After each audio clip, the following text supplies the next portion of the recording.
స్నేహం ఎందుకు చేయాలంటే ఆపదలో ఆదుకొనడానికి స్నేహితులు ముందుంటారు. అలాంటి వాళ్ళు చాలా మంది లోకంలో ఉన్నారు. స్నేహం కోసం ప్రాణం ఇచ్చే వాళ్ళు కూడా ఉన్నారు. కొంతమంది స్నేహితులు ఏంటంటే స్నేహితుడికి ఆపద వచ్చినప్పుడు వారు కనపడతారు. ఆపద ఎలా వస్తుందంటే ధన రూపంగా వస్తుంది. మొట్టమొదటిగా స్నేహితుడికి ఆపద అనేది ధనం రూపంలో వస్తుంది. మీరు గ్రహిస్తున్నారో లేదు? నేను గ్రహించగలిగాను. ఆపద అనేది స్నేహితుడికి ఒక ధన రూపంలో వస్తుంది. ఇది నా పరిస్థితి. లేదా ఆరోగ్య రీత్యాలో వస్తూ ఉంటుంది. ఆరోగ్యం కోల్పోయినప్పుడు, అనారోగ్యంగా ఉన్నప్పుడు, వాడి దగ్గర డబ్బు లేనప్పుడు, ఆ వ్యక్తి చేయించుకోలేని పరిస్థితి లేనప్పుడు స్నేహితుల్ని ఆశ్రయిస్తూ ఉంటారు. ఎక్కువ శాతం యవ్వనుడు కావచ్చు, యవ్వన స్త్రీలు కావచ్చు, స్నేహితుల మీద ఆధారపడుతూ ఉంటారు. నా స్నేహితులు ఒకవేళ వాళ్ళకు ఉన్న స్నేహితులు డబ్బు ఉండవచ్చు, ఆస్తి పేరు ప్రఖ్యాత ఉండవచ్చు. వీరైతే నాకు ఖచ్చితంగా సాయం చేస్తారని వాడి మీద నమ్మకం పెట్టుకొని ఆ స్నేహితుడికి ఫోన్ చేయడము లేదా కౌలు పంపించడం జరిగినప్పుడు ఆ స్నేహితుడు కూడా ఏం చేస్తాడు? చేతి తెప్పిస్తూ ఉంటాడు. మరి వీళ్ళు స్నేహితులు అంటే వారి స్నేహితులు ఎందుకు అవుతారు? అలాంటి పరిస్థితి యోబు ఒక సంగతిని మనకు తెలియజేస్తూ ఉన్నాడు. ఏంటి సంగతి అంటే 6వ అధ్యాయము 10వ వచనం. నా స్నేహితులు ఎండిన వాగు వలె మాయమైపోవు జల ప్రవాహములు వలె ఉన్నారట. యోబు స్నేహితులు ఎలా ఉన్నారంట? అప్పటికి యోబు పరిస్థితి ఎలా ఉంది మనకు అందరికీ తెలుసు. యోబు పరిస్థితి ఎలా ఉంది? చాలా దీనమైన స్థితి. ఎవరు తన చెంతకు చేర్చుకోలేని పరిస్థితి. కుటుంబస్తులాగా ఉన్నారు. కొన్ని వారు అలా ఉన్నారంటే భార్య కూడా అలాగే ఉంది. కొన్ని భార్య కూడా అలాగే ఉందంటే స్నేహితులన్నా ఆదరిస్తారేమో అన్న స్నేహితులకి కౌరు పంపినప్పుడు ఆ స్నేహితులు ఎలా ఉన్నారట? ఎండిన వాగు వలె ఉన్నారంట. అంటే ఆ పరిస్థితిలో ఆదరిస్తారు, ఆదుకుంటారు అని వారి మీద నమ్మకం పెట్టుకున్నప్పటికీ వారు కూడా ఎండిపోయిన వాగు వలె అయిపోయారు. అందుకే అంటున్నాడు నా స్నేహితులు ఎవరిని అంటున్నారు? యోబుకు ఏ స్నేహితులు అయితే ఉన్నారో ఆ స్నేహితులు ఉద్దేశించి రాయించిన మాట యోబు డైరెక్ట్ గా మాట్లాడుతున్నాడు. నా స్నేహితులు ఎండిన వాగు వలె మాయమైపోయారట. ఏ పరిస్థితుల్లో మాయమైపోయారు?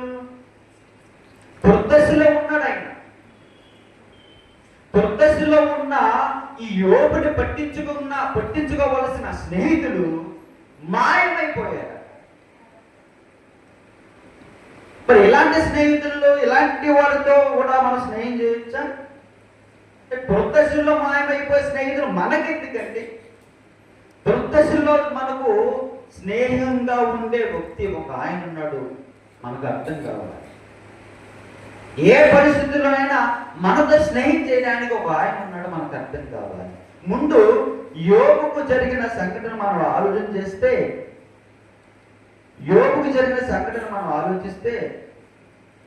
యోబు డైరెక్ట్ గా మాట్లాడుతున్నాడు స్నేహితుల కోసం. నా స్నేహితులు ఎండిన వాగు వలె మాయమైపోవు జల ప్రవాహముల వలె నమ్మకూడని వారైపోయారట. యోబు స్నేహితులు ఏమైపోయారంట? ఎలాంటి వాళ్ళు నమ్మకూడదని అలాంటి స్నేహితులుగా మారిపోయారంట. ఎలాంటి వాళ్ళు నమ్మకూడదు అనుకుంటున్నాడంట. ఎవరు? యోబు. ఏమనుకుంటున్నాడంట? నమ్మకూడని వారైపోయాడంట. ఎన్ని రోజులు, ఇన్ని సంవత్సరాలు ఇలాంటి వాళ్ళతోనే నేను స్నేహం చేస్తాను, ఇలాంటి స్నేహితురాలతోనే నేను స్నేహం చేశాను. దుర్దశలో నేను ఉన్నాను. ఈ దుర్దశలో ఉన్నప్పుడు వ్యాధి కలిగి నేను ఉన్నాను. ఈ వ్యాధి కలిగినప్పుడు ఈ వ్యాధిని చేయించుకోవడానికి నా దగ్గర డబ్బులు లేవు. స్నేహితులను ఆశ్రయించినప్పుడు ఆ స్నేహితులట నమ్మకూడని వారి వలె ఉన్నాడంట. మనం ఎలాంటి వాళ్ళు నమ్మేస్తాం? ఫస్ట్ తల్లిని నమ్ము, తండ్రిని నమ్ము, కుటుంబస్తులు నమ్ము, స్నేహితుడిని ముఖ్యంగా మనము బాగా నమ్ముతాం. మీరు ఆలోచించండి, సమాజంలో మీరు ఆలోచించి మీరు పరిశీలిస్తే యవనస్తుడు యవన స్త్రీలు మొట్టమొదటిగా ఎక్కువ ప్రాధాన్యత ఇచ్చేది స్నేహితుడికి, స్నేహితురాలి. మీరు ఆలోచించండి, ఎక్కువ ప్రాధాన్యత ఇచ్చేది స్నేహితుడికి, స్నేహితురాలికి. మరి తండ్రి నీకు స్నేహం చేయడా? మా తల్లి స్నేహం చేయదా? అలాంటి వాళ్ళు కూడా ఉన్నారు. కొడుకుని ఒక ఫ్రెండ్గా ఫీల్ అయ్యే తల్లిదండ్రులు ఉన్నారండి. అలాంటి వారిని ఉద్దేశించి కూడా సినిమాలు కూడా తీసేస్తారు. ఏంటి సినిమా? నాన్నకు అంటే నాన్న కూడా ఎలా ఉంటాడట?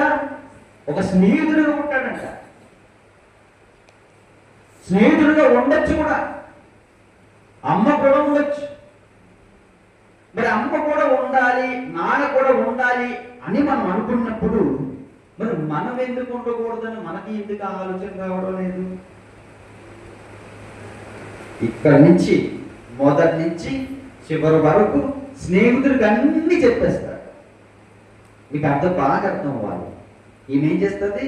తల్లి కూడా చెప్పదు, ఈ గుణవంతురాలు తల్లి కూడా చెప్పదు, అన్ని స్నేహితురాలుగా చెప్పేస్తూ ఉంటారు. ఈ గుణవంతుడు తండ్రికి చెప్పడు, అన్ని స్నేహితులకి చెప్పేస్తూ ఉంటారు. ఏంటి సీక్రెట్లు కూడా స్నేహితుడు చెప్పుకుంటారు. స్నేహితులతో ఏం చేస్తారు? వాళ్ళు పంచుకుంటారు.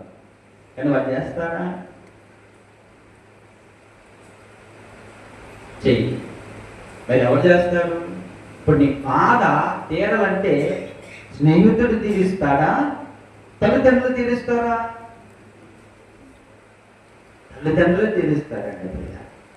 ఇప్పుడు కుర్రోడికి తల్లిదండ్రులు ఉన్నారు, పిల్లలు పుట్టారు, వాడు కుమారుడిగా తయారై యవ్వన కాలంలోకి వచ్చాడు. వచ్చిన తర్వాత ఆ కుర్రవాడికి బైక్ కావాలి. స్నేహితులు కొనిస్తారంటే ఏమా తెలుసుకుందాం. ఆ యవ్వనుడికి ఒక బైక్ కావాలి. ఎవరు కొంటారు? ఎవరు కొంటారు? తల్లిదండ్రులు కొంటారు. స్నేహితుడు కొంటాడా? స్నేహం ఎందుకు చేయడు? పాటలు రాశారు, స్నేహం మీద జీవితం, స్నేహం కోసం సినిమాలు, స్నేహం కోసం చాలా ఉన్నాయి లోకంలో మనకు కనబడుతూ ఉన్నాయి. మనం ఏం ఆలోచించాలి? ఇక్కడ యోబు ఏం చెప్తున్నాడంటే ఎలాంటి స్నేహితుల్ని మనం ఎప్పటికీ నమ్మకూడదు, ఇలాంటి వారితో స్నేహం చేయకూడదు అంటున్నాడు. ఏం చేసేది? నా స్నేహితుడు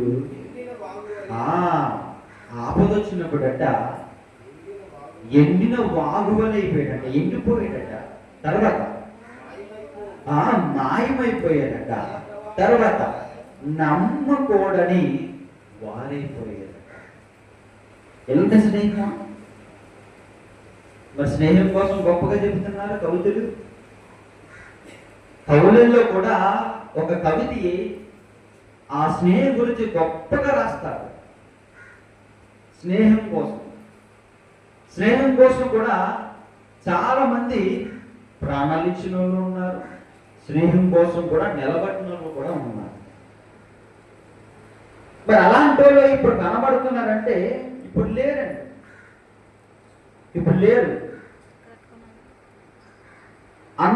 ఇప్పుడున్న అందరూ తల్లిదండ్రులకు విరుద్ధంగా బ్రతికి స్నేహితుడికి లోపడిపోయి తల్లిదండ్రులను వదిలేసి వెళ్ళిపోయిన స్నేహితుడు కూడా ఉంటారు. నేను మేజర్ అని తల్లిదండ్రులకి బాయ్ చెప్పేసి స్నేహితులతో కూడా వెళ్ళిపోయిన సమాజం కూడా మనకు కనబడుతుంది. ఏది నిజమైన స్నేహం? నిజమైన స్నేహం ఏది? నిజంగా చెప్పాలంటే నిజమైన స్నేహం తల్లిదండ్రులని. ఏంటి? ఎలాగా అంటే నువ్వు పుట్టినది మొదలుకొని మరణించిన వరకు నిన్ను ప్రేమిస్తూనే ఉంటారండి. అది నిజమైన స్నేహం. ఇంకా నిజమైన స్నేహం అంటే చెప్పన్నా, నువ్వు చచ్చి పరలోకానికి చేరేంత వరకు ప్రేమించే ఒక వ్యక్తి ఉన్నాడు, ఆయనే నజరేయుడైన యేసు. ఇది కదా నిజమైన స్నేహం అంటే. చచ్చిన దాకా కూడా ప్రేమించేదే నిజమైన స్నేహం. మధ్యలో స్నేహం పెంచుకొని, ప్రేమ పెంచుకొని మధ్యలో విడిచిపెట్టేసింది స్నేహం ఎందుకు అవుతుంది?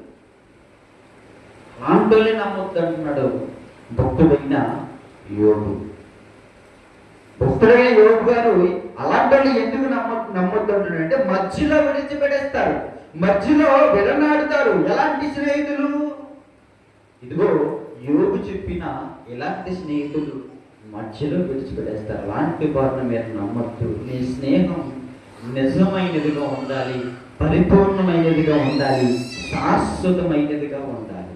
అలాంటి స్నేహం మీరు, అలాంటి వారితో మీరు స్నేహం చేయాలని యోబు చెప్తున్నాడు. మరి సామెతల గ్రంథంలో మరి సొలొమోను ఏం చెప్తున్నాడో చూడండి.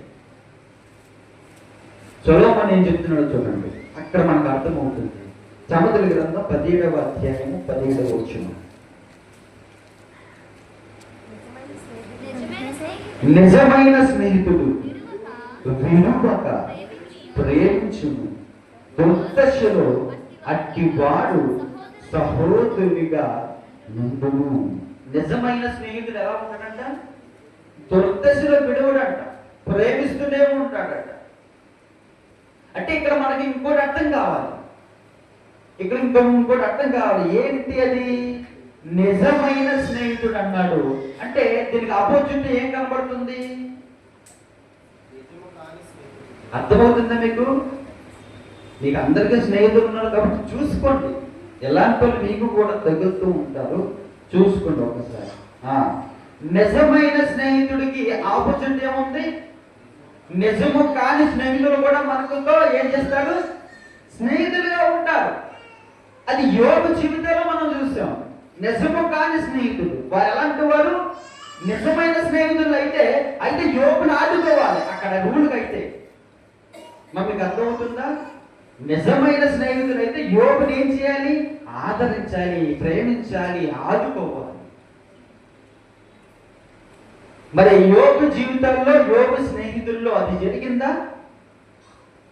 జరగలేదు. ఎందుకు జరగలేదంటే వారు నిజమైన స్నేహితులు కాదు. నిజంగా నిజమైన స్నేహితులు అయితే ఇక్కడ సొలొమోను చెప్తున్నాడు, నిజమైన స్నేహితుడు విడువక ప్రేమిస్తాడు. నిజమైన స్నేహితుడు ఎలా ఉంటాడంట? విడువక ప్రేమిస్తాడు. ఇంకేమన్నాడు? దుర్దశలో మనము దుర్దశలో ఉన్నప్పుడు అట్టి వాడు సహోదరునిగా ఉండిపోతాడట. ఇది కదా నిజమైనది. మన నిజము కాని స్నేహితుడు దుర్దశలో మనం విడిచిపెట్టేసి వెళ్ళిపోతూ ఉంటారు. నేటి సమాజంలో మనకి అలాంటి వారు కనపడుతూ ఉంటారు. నేటి స్నేహితులు మనకు అలాంటి వారు కనపడుతూనే ఉంటారు. ఏంటి? దుర్దశలో విడిచిపెట్టే స్నేహితులు మనకు అవసరమా? నిజముగా ప్రేమించే స్నేహితులు మనకు అవసరమా? నిజముగా మనం ప్రేమించే స్నేహితులు మనకు అవసరమైతే నిజమైన స్నేహితుడు ఏం చేస్తారు తెలుసా మీకు? నిజమైన స్నేహితుడు ఏం చేస్తారు తెలుసా? నిజము కాని స్నేహితుడు మన దుర్దశలో విడిచిపెట్టేసి వెళ్ళిపోయిన స్నేహితులు మనం చూస్తూ ఉన్నాం. అది యోబు జీవితంలో జరిగింది. మరి నిజమైన స్నేహితుడు ఏం చేస్తారు తెలుసా? చూడండి, ఈ వచనం చూసుకొని మనం ముగించుకుందాం. అదే సామెతల గ్రంథము 27వ అధ్యాయము 6-7 వచనాల్లో మనకి ఈ మాటలు కనబడతాయి. నిజమైన స్నేహితుడు చేసే పని ఇది. 5-6 వచనాలు. లోపల ప్రేమించుట కంటే నిజము కాని స్నేహితుడు ఏం చేస్తాడు తెలుసా? లోపల ప్రేమిస్తాడు. నిజమైన స్నేహితుడు ఏం చేస్తాడు తెలుసా? లోపల ప్రేమించుట కంటే అని అంటే ఇంకా లోపల ప్రేమించే స్నేహితులు ఉన్నారా అనే కదా ఇక్కడ అర్థం. మీరు బాగా అర్థం చేసుకోండి, వచ్చినాన్ని మీకు అర్థం చేసి ముగిస్తాను. ఏమంటున్నాడు అక్కడ? లోపల ప్రేమించే స్నేహితులు కూడా ఉన్నారని చెప్తున్నాడు. మీ ఆ వచనాన్ని బాగా అర్థం చేసుకోండి. లోపల ప్రేమించుట కంటే, అంటే లోపల ప్రేమించే స్నేహితులు కూడా ఉన్నారా? ఉన్నారట. అయితే అలాగే ప్రేమించుట కంటే బహిరంగముగా గద్దించుట మేలు. ఎవరికి? స్నేహితుడిని బహిరంగ గద్దించాలి. ఏ విషయాల్లో అంటే అన్ని విషయాల్లో లోపల ప్రేమించడం కంటే బహిరంగ గద్దించాలంట. ఒరే, నువ్వు నిజంగా నా స్నేహితుడు అయితే, నేను నిజంగా నీ స్నేహితుడు అయితే నేను చెప్పిన మాట నువ్వు ఖచ్చితంగా వినాలి. బహిరంగంగా నువ్వు పాపంలో ఉన్న పాపాన్ని మానే. నువ్వు పాపాన్ని అంటించుగా బ్రతుకుతున్నావు, త్రాగుతున్నావు, తిరుగుతున్నావు, జులాయిగా తిరుగుతున్నావు. నా స్నేహితుడా, నీకు బహిరంగంగా ఈ మాట నేను చెబుతూ ఉన్నాను అని నువ్వు చెప్పేటప్పుడు నిజమైన స్నేహితుడు వింటాడు. నిజము కాని స్నేహితుడు నువ్వు బహిరంగంగా చెప్పిన వింటావు. అలాంటి మనం తీరిపోతూనే ఉంటారు లేదా? చూడండి ఇక్కడ ఎంత చక్కగా మాట్లాడుతున్నాడు. చదువుతాం. లోపల ప్రేమించుట కంటే బహిరంగముగా గద్దించుట మేలు. ఎవరికి మేలు అంటే స్నేహితులైన వారికి మేలు. ఎవరైతే గద్దించి ఆ స్నేహితుడికి బుద్ధి చెబుతాడో విన్నవాడికి మేలు, చెప్పిన వాడికి కూడా మేలు. వినండి, స్నేహితులుగా మీరు యవ్వన కాలంలో ఉన్నారు కాబట్టి మీరు చెప్పడం ప్రయత్నం చేద్దాం. ఏం చేయాలంటే మీరు, అయ్యో నా స్నేహితుడికి ఇలా చెప్తూ పడతాం, అది పడతాడేమో. మీరు చాలా మంది ఉంటారు, నా స్నేహితురాలకి ఏమైనా నువ్వు పాపం చేసుకున్నావు కదా, నేనేమో దేవుడు వెనక తిరుగుతున్నాను, చర్చికి వెళ్తున్నాను, వారం ప్రార్థనకి వెళ్తున్నాను, నువ్వు చూస్తే నేమో వ్యభిచారం చేస్తున్నాము, అక్రమంగా సంబంధాలు పెట్టుకుంటూ ఉన్నావు అని మనం లోపల మనం అనుకుంటాం కదా. అలా కాదట. ఏం చేయాలట?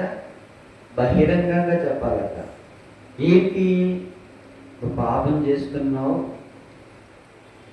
అది తప్పు, నీ తప్పు దిద్దుకొని బ్రతికి ఒప్పుకొని పశ్చాత్తాపడి దేవుని యొక్కకి చేరాలి చివరికి. లేదంటే మన నాశనాన్ని మనం కొని తెచ్చుకుంటామని ఏం చేయాలి? వారికి చెప్పాలి.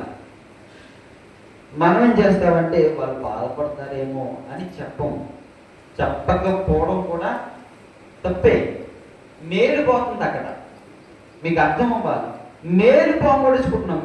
మేలు విన్నవారికి మేలు, చెప్పిన వారికి కూడా మేలు. ఆ మేలును మనం ఎందుకు పోగొట్టుకోవాలి? ఇంతకీ ఆ మేలు ఎవరిస్తారు? దేవుడు. మరి దేవుడు ఇచ్చే మేలును మనం ఎందుకు పోగొట్టుకోవాలి? మన స్నేహితుడికి ఎందుకు పోగొట్టుకోవాలి? వారు బాధపడతారని చెప్పకుండా వారిని గద్దించాలట. ఏం చేయాలట? బహిరంగంగా గద్దించుటయే మేలు. మేలును కోరి స్నేహితుడు గాయపరుస్తాడట. మేలు, నా స్నేహితుడు బాగోవాలి, నా స్నేహితుడు రక్షణలోనికి రావాలి, నా స్నేహితుడు క్రీస్తుని నమ్మాలి అని వాడి మేలు కోరేవాడు. నా స్నేహితుడు లోకంలో వెనకబడిపోయాడు, నా స్నేహితుడు కూడా నాలాగే ఒక ఇల్లును కట్టించుకునేటట్టు వారికి ఏదో సలహాని చెప్పాలి, వారికి సపోర్ట్గా ఉండాలి, వారికి చేయూతనివ్వాలి అని మేలు కోరిన స్నేహితుడు గాయపరుస్తాడట. మనం ఈ ప్రకారంగా, మన బైబిల్ ప్రకారంగా మనం ఆలోచిస్తే వారికి మేలు కలగడానికి నిజమైన స్నేహితుడు వాడికి గాయం చేస్తాడట. ఏంట గాయం?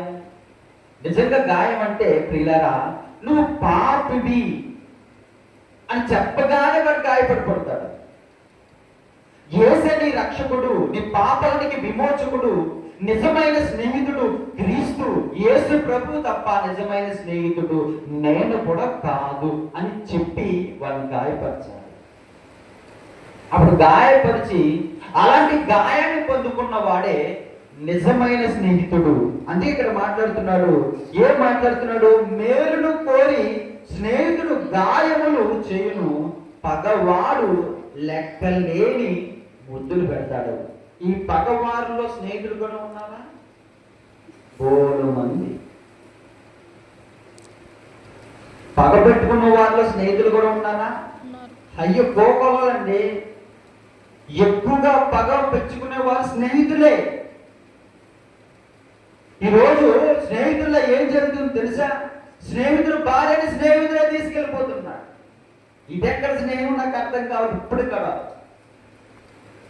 స్నేహితుడు భర్తనే స్నేహితురాలు తీసుకెళ్ళిపోతుంది. ఇదెక్కడ తలెప్పుడు అర్థం కావద్దు.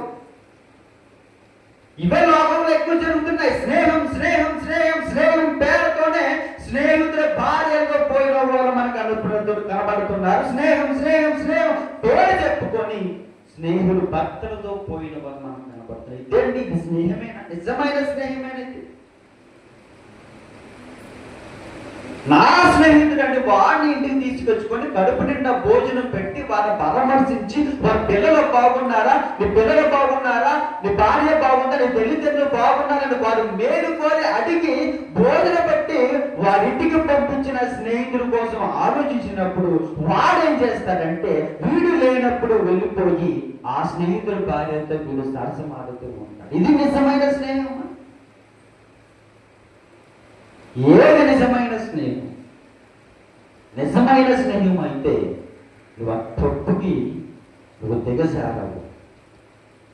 నిజమైన స్నేహితుడు ఒకవేళ అలాంటి వారు ఉంటే ఇది తప్పమ్మా అన్నయ్య, నువ్వు ఇది తప్పు, ఇలా చేయకూడదు, ఎందుకంటే నువ్వు నా భర్తకు స్నేహితుడవు, నువ్వు నా భార్యకు స్నేహితురాలు,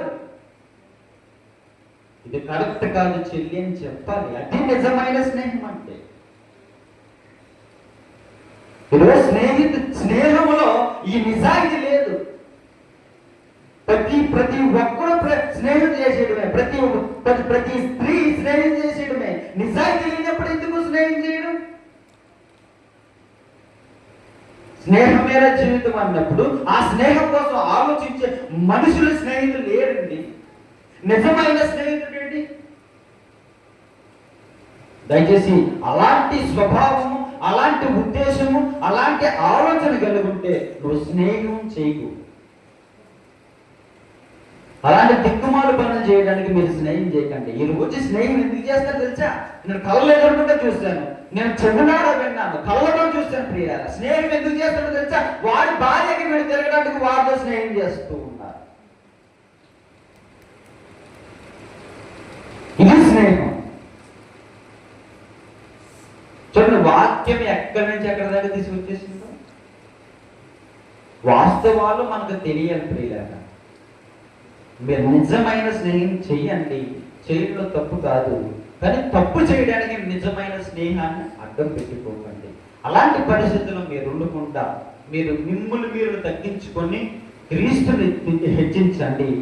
ఆయన నిజమైన స్నేహితుడు. ఆపదలో నీకు స్నేహితుడు నేను ఆదుకోకపోవచ్చు, దుర్దశలో నేను ఆదుకోకపోవచ్చు. నీ స్నేహితుడు అన్ని విషయాల్లో ఆదుకునే స్నేహితుడు, నిజమైన స్నేహితుడు, లోకరక్షకుడు మన ప్రభు. అలాంటి స్నేహం ఇప్పుడు కూడా నీతో స్నేహం చేయడానికి ఉచితమైన ఆయన వాక్కులు నీకు వివరిస్తూ ఉన్నాడు. అలాంటి స్నేహం మీరు పొందుకోవాలని ఈ మాట ముగిస్తున్నాను.